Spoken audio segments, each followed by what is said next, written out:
I think I'm more open to like, what is my experience with this person? Like, how am I around them? Do I like this person? Versus trying to create the image, lock it in, and, you know, create the unit. It's more about, if I'm going to enter into this, what am I getting out of it? Is this really what I want? Maybe it is having had set myself up just because of where things landed for me, having had set it all up on my own, making career choices that if I want to have a kid on my own, I can do that. Freezing my eggs, so if I want to do it on my own, I can do that, which has made it, the dating, a little bit more fun for me, and I think a little bit more like authentic and genuine.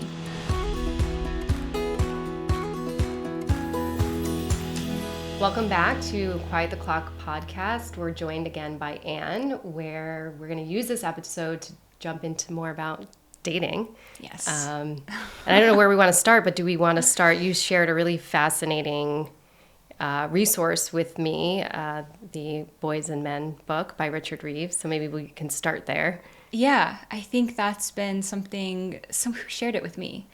Somebody sent it to me. It's newer. I think it's becoming a little bit more mainstream. Well, I've passed it around to so many people because I found it so helpful and so insightful, and just provided this different lens on, because I know dating can be frustrating for a lot of women, and not knowing, you know, the other side of things. Yeah, I think for me, it's been kind of a validating like narrative to jump into, not just like clinically having male clients who are, you know, late 20s, early 30s, but also just personally in what I've experienced dating for the past 10 years. Yeah. Well, let's share. I want to share more about what I learned from that. I didn't read the book. I plan on reading the book, but you know, I think as therapists and as people, there's always like a million books we want to read. But I thought the YouTube video was really great and summed up a lot of the messaging. And, you know, maybe we can share, I'll share my takeaways from it, maybe share how it relates or informs your dating, or has it created a different lens for you? But kind of what I took out of, and what I love about this, it is supported by statistics. It's not someone sort of creating their own theory or their own idea of what's happening for men now, but and jump in here if I'm missing something, but it really talks about where men are at now and this shift in sort of roles, and you know, the evolution of women in education and in career, and how women are really surpassing men statistically in a lot of those things. Higher percentage of women at the top of the class, higher percent of women attending and graduating college. It speaks to sort of developmentally how women or young girls develop more quickly than boys, and that, you know, one of his suggestions in the clips is that boys start a grade later. So really sort of this idea or this shift, like men are kind of being, I don't want to say left behind, but women's role and women in society is shifted. It's changed tremendously. And I think it's really breaking down these traditional roles as a man, as a provider. And, you know, women really can be providers. It said 40% of women make more money in the household than men, which is an interesting fact. And sort of leaving men really unclear of what their role is. And it talked a lot about worth for men and purpose for men, and some men being lost there. I like how the narrative is being approached in the sense of, you know, it's not saying women shouldn't do these things, that this is not all wonderful. It seems like it's coming from a real place of like empathy, you know, that if we don't, you know, we have to tend to all peoples, all sexes, all, you know, and all genders in society. And, you know, let's take a look at what's going on. Let's see. Yeah, so it was a definitely new lens for me to kind of understand men and where men are coming from or where they're at. And I think what you'd shared with me, it also gave you a different lens. Yeah, the lens, I think that was a shift for me. Clinically with clients, you know, some male clients who, you know, were typical to therapy work of, you know, values, goals and stuff like that, of, you know, just having that in my, again, another lens to view it all through. But then also within my personal dating life, the frustrations there, it kind of shifted it to not a, you know, there's something wrong with me. I was like, okay, this makes sense. And I think being able to have that shift is so huge. And I remember when I was dating, it can feel like it's you. And I had that narrative and that messaging of like, why can't I meet anybody? And it really, if I had stepped back, sooner, it wasn't that I couldn't meet anyone. It was like my own stuff getting my own way of allowing me to meet the right person. But then you have the external messages, well-intentioned, I think sometimes, where people would say, you're single, you're so great, why are you single? Yeah. And just sort of this back-ended comment of, it's something to do with me. So I love that it created that shift for you, that it's not you. Yeah, definitely. Yeah, getting that sometimes of people surprised you're single, but also kind of the external influences you were talking about. The narrative so much is, there's so much out there on like the rules for dating, or being a cool girl, or don't be cool, or approach it this way, or all these rule books or advice for dating. When that's a whole industry. It is. Yeah, it is. Yeah. And when really it's actually maybe just really hard to partner. Yeah. Do you mind speaking to your experience in dating? And you mentioned frustrations with dating. If you could share kind of where you're at and what your experience has been. Yeah, so I've been in New York City, so I know that's like its own pool and dating experience in of itself. So I don't want to speak too broadly across the board, but dating for 10 years, most of the relationship, meeting people on the apps, in person, but most of it has been being pursued, very into it for about 3 months, and then that's when it drops off. What do you think happens at that 3-month? So that's the tricky one. That's the one that makes me like a little sweaty to talk about. Okay, well we don't have to. No. I think because I've been thinking about it. I said this earlier. Hindsight 2020. They probably just weren't the right person for me. It wasn't a match. It seems to be, and whenever I bring this up, I get a lot of eye rolls, especially from men. It's always kind of a similar line of I'm not looking for something something serious. Okay. Until I'm older. And maybe that's true. That's their journey. That's their goals, their values, whatever. Or is an excuse. I don't know. It's so hard. That's the thing. Fear, sometimes is it anxiety. It's so hard. I don't know. And then or is it also I've been thinking about this. Is it just, are they letting me down easy? Because for maybe across the board, but I don't know. For men especially, maybe that's a valid excuse. I don't have to do it until I'm 40, so I'm not, so I'm not going to. Yeah, I think one thing I remember from dating being this really lack of transparency and communication, and maybe that's maybe that's improved. I don't know. I've been out of the dating world almost 8 years now, so I'm sure. Imagine when I was dating, I was fortunate that I was bartending in New York City, so I had a way to meet people in person. Yeah. My last guest said IRL, in real life. In real life, yeah. So when I was dating, it was only like 3 different apps. And I know now there's like so many different apps. So my experience with that is quite different. But just not knowing what people were thinking, people not being clear, people not being transparent, and really wishing that men would be, if you're not interested, just tell me. I'd rather know that than sit on the other end and guess and wonder, what are you thinking? Or Absolutely. like the moments where I'd have like a really great first date and I'd be very excited, and then you hear nothing and you're like, what happened there? And I was like, I want to know what happened. Like, just tell me. Yeah. And I wonder, I think that the line of not wanting anything serious or going to wait till later, I guess it's a way of, maybe they're just letting me down easy. But there's no way to know, right? Because that could really be the truth. That really could be honestly what's happening. Yeah. So it's kind of it's left me with, and I think where I would get frustrated is like, well, did we even really give it a go? Like, how do we even know if you aren't willing to go there or try, if you already have this boundary set in your mind of, I'm not going to do this until...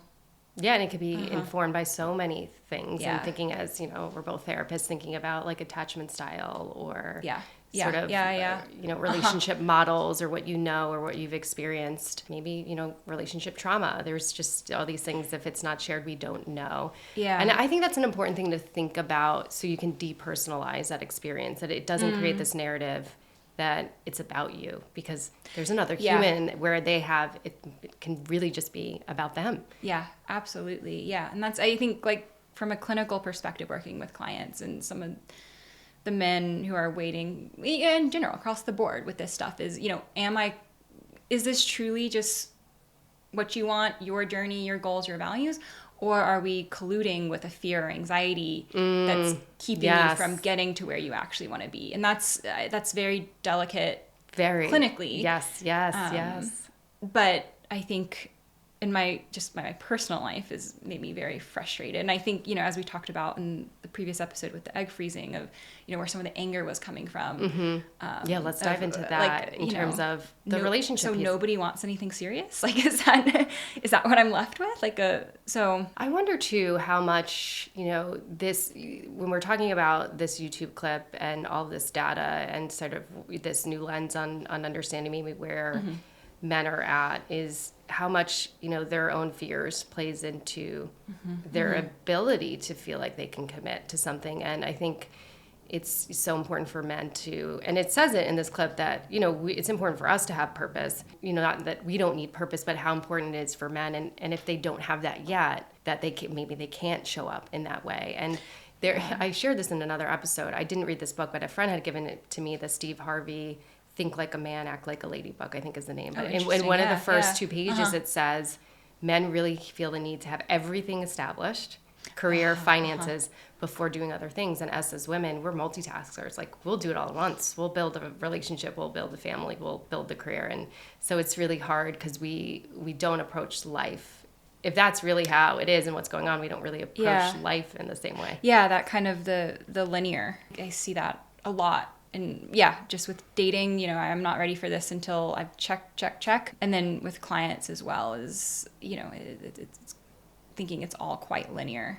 Yeah, and I just creates that frustration, right? If you're not aligning on those things and you think very differently about the things, like the readiness is not matching up. Yeah, and I wonder, with the biological clock ticking, we just maybe don't get the option to think about it. As linearly as men do.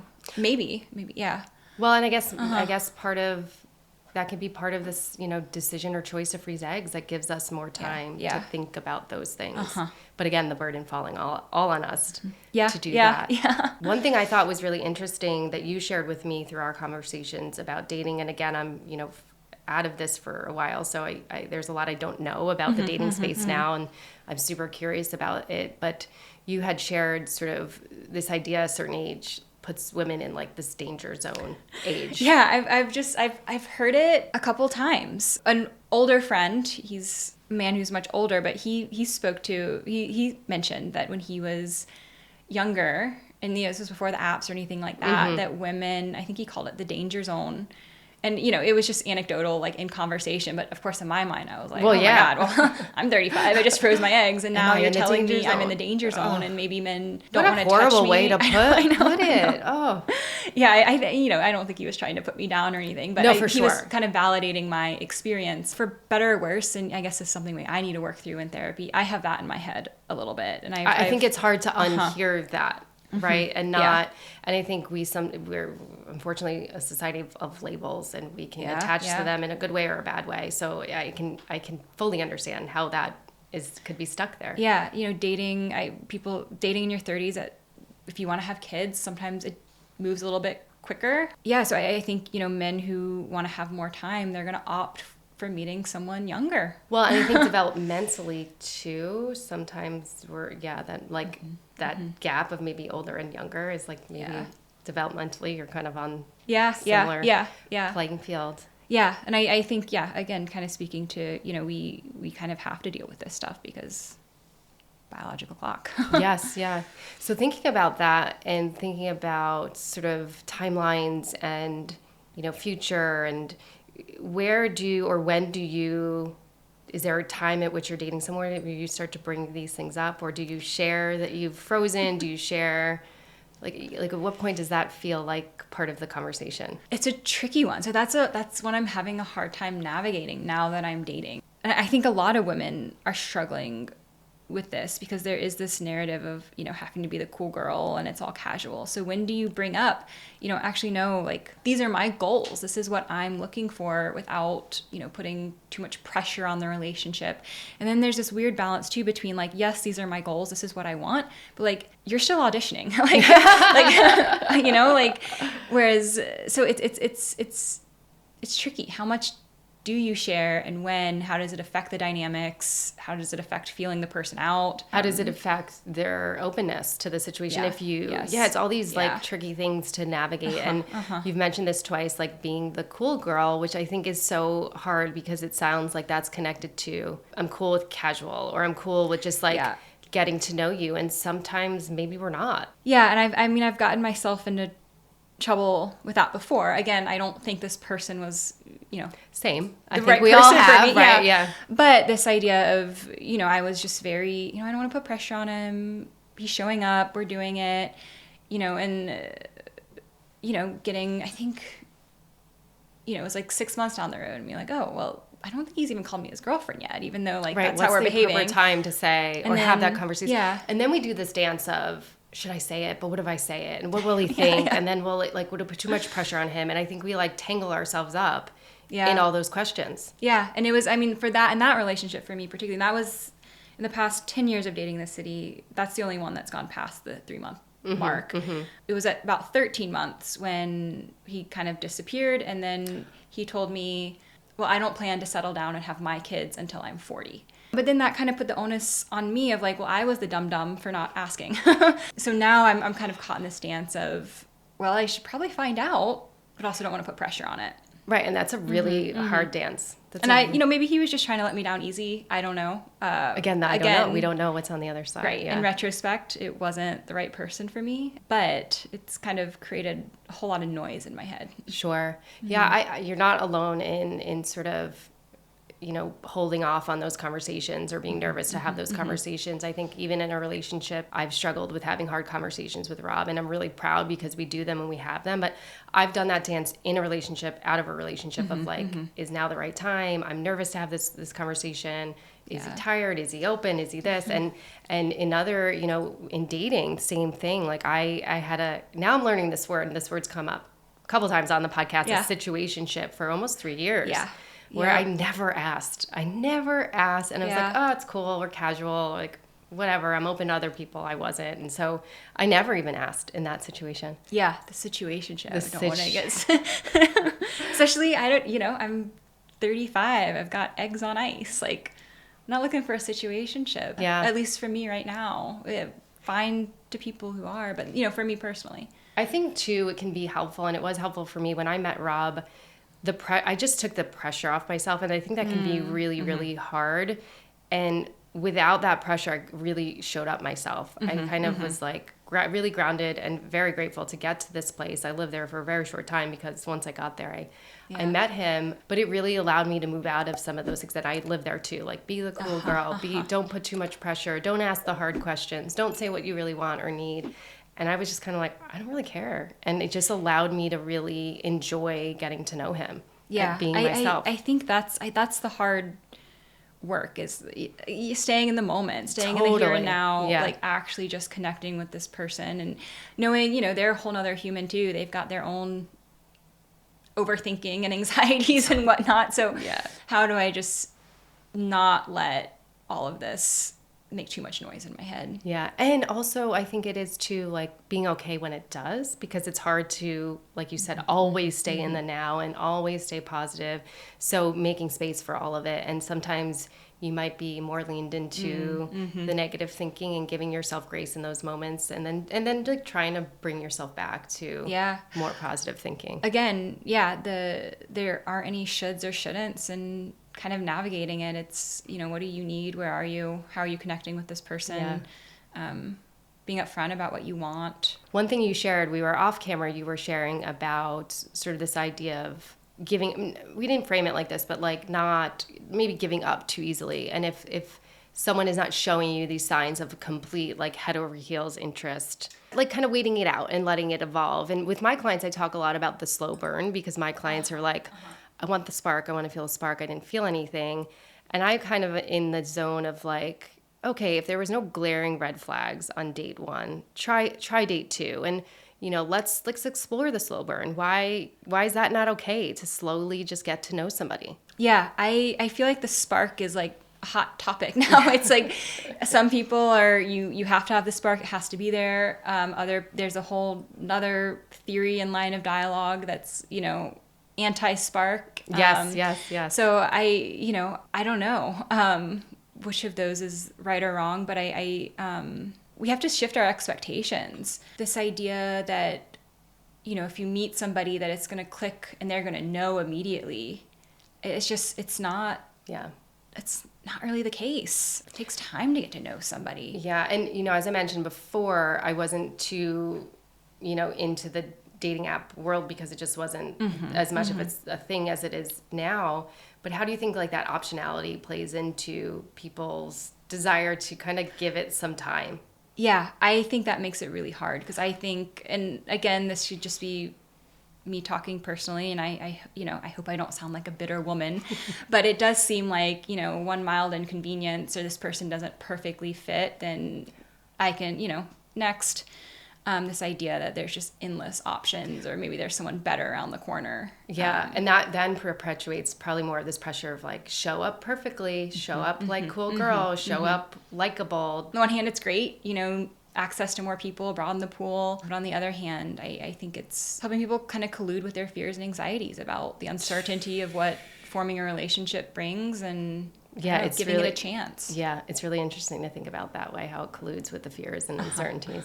How do you see this? Maybe we can talk a little bit how you see this show up in your work, and what it's like for you to sit across from a client, maybe going through something very similar as you dating and trying to navigate that world. Yeah, I mean, I think having male clients, or I think, I have developed more empathy for the men that, I then, on the other hand, am dating, because I can hear some of it, different for everybody, some of the internal working. But yeah, it's so fascinating to have male. I love hearing.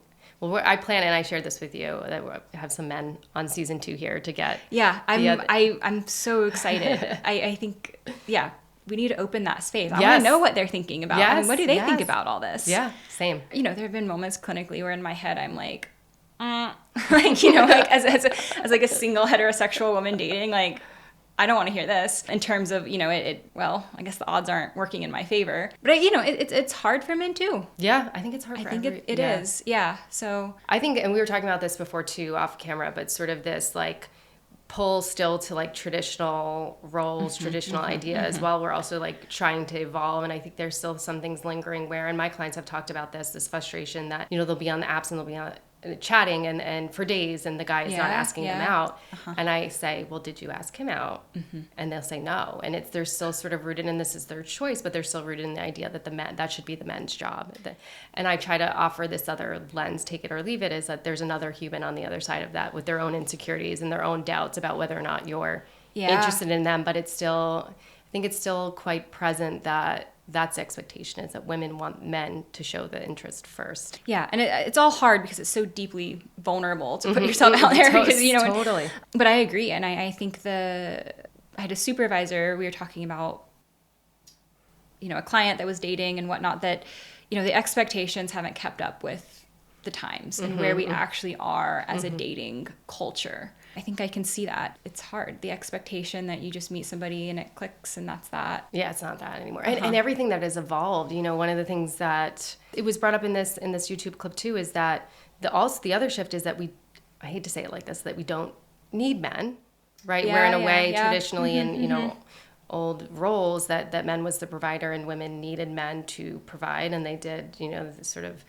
family held down the household. That's evolved quite a bit, and it's really shifted to, we don't need you, we want you. We want you to partner up and be equal and build together. Yeah, and I don't know, I'm sure individual what that does to the male psyche. I guess that's kind of what Richard Reeves is getting into in broader ways. But I will say, I mean, and this is a overgeneralization and just from like a very small sample size and pool of the clients that I see, is, I've noticed the women seem to be quite anxious, and the men, there's more of it's a little bit more of a malaise or aimlessness that kind of fits this narrative. Yeah, and sort of just trying to see it from all lenses, I think, is again helpful to at least depersonalize the what's wrong with me. Yeah, yes. I think that's been the biggest shift for me personally. And I feel like I made that, I definitely have been through, I guess we'd call it like, the desperate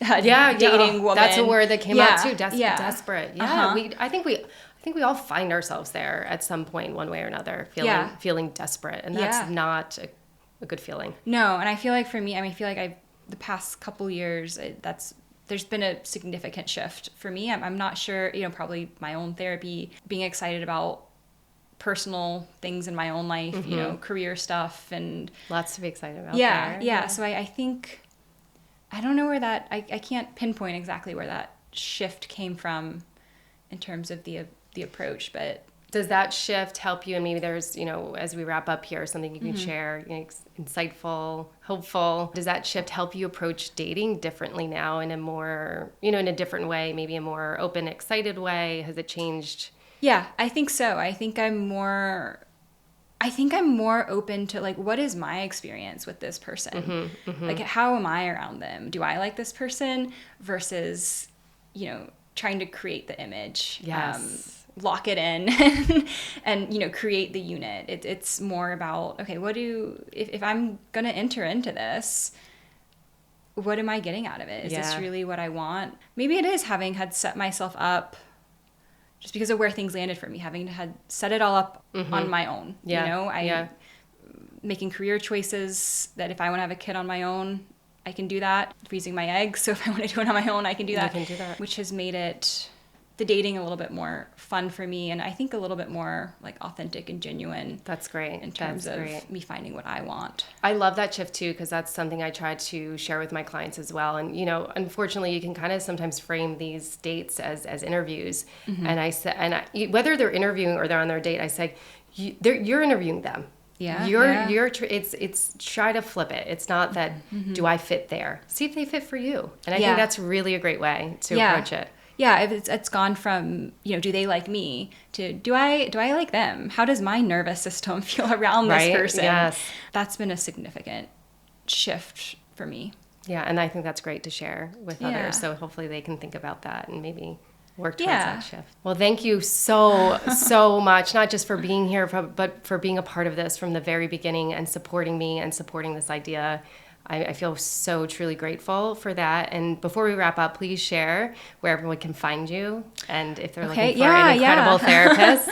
I'm seeing adults in New York City right now. I'm all telehealth, but hoping to be able to see people in person at some point.